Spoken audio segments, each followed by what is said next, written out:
big alias, Battlefield. How's it going, dude? And so here's the thing, and this is not researched nearly as much as it should be, but I'm a busy man. But there's finally just a little bit of gameplay from the new Battlefield game, and it really shouldn't even be worth talking about. It's just a few seconds here and there, but I do want to talk about it because I get very enraptured in the philosophy of Battlefield, and then it comes out and I just don't even bother with it. But there is gameplay footage, so it's just a few seconds, very much spliced around using glitch transitions, which you would never catch me using. Fucking lie. These glitch transitions. It's just a guy running from one place to another. There's lots of stuff going on around him, bullets and tanks and what have you. And it's very interesting because this first impression, this first throwing out of gameplay is always very important for every game.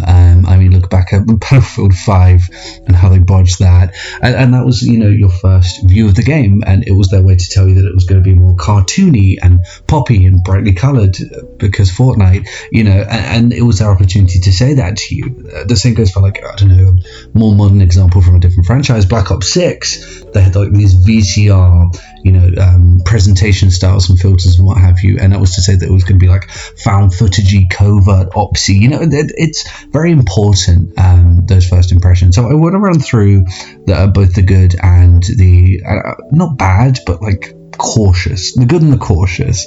But overall, it feels great. I mean, look at the thing.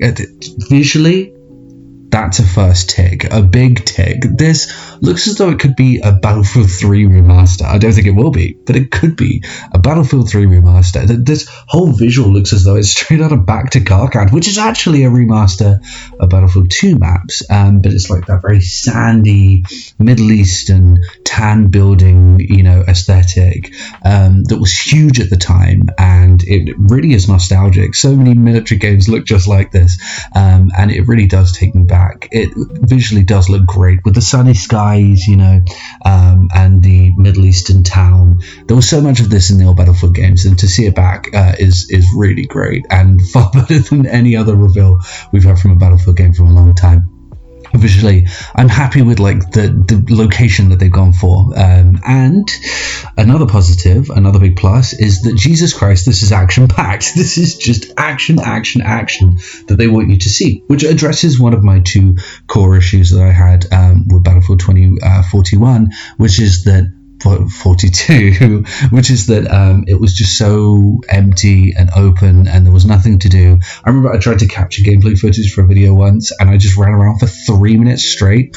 Didn't encounter an enemy. It was like an RPG going from town to town. It was so boring. So it looks as though they're addressing that, which is important to me. Feeling large and yet cinematic is quite honestly the most important thing about Battlefield to me. Especially I think with Battlefield 4 they nailed this sense that the map is giant, but in these pockets it's very cinematic, and I love that about the series. So when they went away from that with a god awful game, it really did, it didn't feel like Battlefield. And yet all of this action, all of these explosions, they really do feel very Battlefield. And of course we have the destruction, showing that there's a renewed emphasis on destruction, and that's really great too. So all in all, it feels very good to see all of this. But again, you have to be cautious. Let's err on the side of caution. There is a lot to be cautious about. Firstly, with those visuals and the location. This is one section of one map, one tiny little snippet. It is important, and I do think that there will be a focus on, recreating the feel of those old maps. But again, this is just one tiny bit. Who knows? The rest of the maps could be certain locations that no one cares about. It does have a bit of a history with that.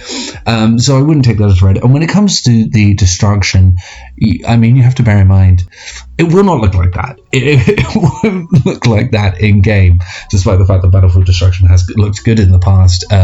No destruction in any video game looks like that. There aren't really many games doing destruction at the moment, and they don't look like that. And I really don't think, given that DICE haven't focused on destruction since Battlefield 4, really more like Battlefield 3, because with Battlefield 4 it was just the only really the scripted stuff. I just don't think they'll be able to pick it up and have best in class destruction again.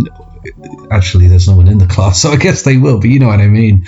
And that brings me on to the core piece of caution that I have, which is, and the most important one, you have to bear in mind, and I hate to be the bearer of bad news and the wet, damp, soggy biscuit. Gross, so gross. Why would I say that? I hate to be the guy to bring you the bad news, but this is not the dice that worked on Battlefield 3. This is not the dice that worked on Battlefield 2 or 4.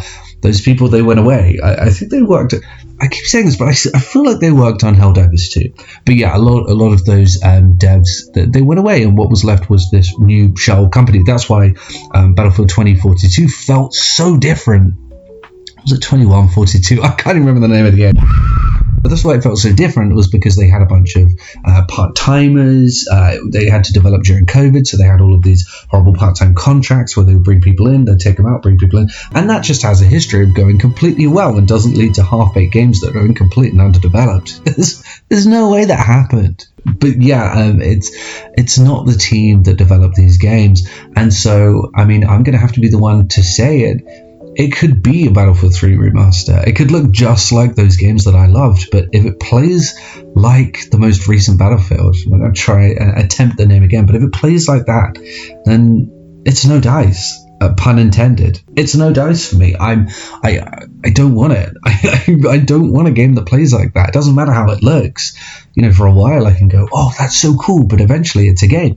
And one that, you know, it's an online game. It's one I'm going to be spending a long time with. It has to look the way I want it to. It has to play, the way that I want it to. And I hated the way that game played. The guns felt so swimmy and light and cheap. And I just wasn't enjoying it. I wasn't enjoying the gunplay at all. And even if there is more action, even if I prefer the visual language of the game, dude, these devs have got to somehow either make a whole new gunplay system that is great, or try to figure out how the original DICE made such a great gunplay system back in those old games. And if they can't do one of those things, then it's the decks are stacked against them. Let's just say that. And we'll see.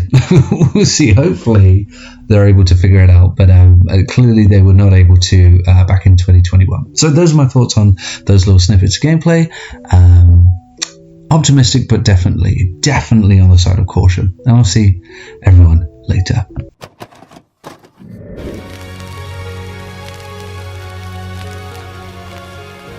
The PlayStation's only $149, and you can also get leading titles.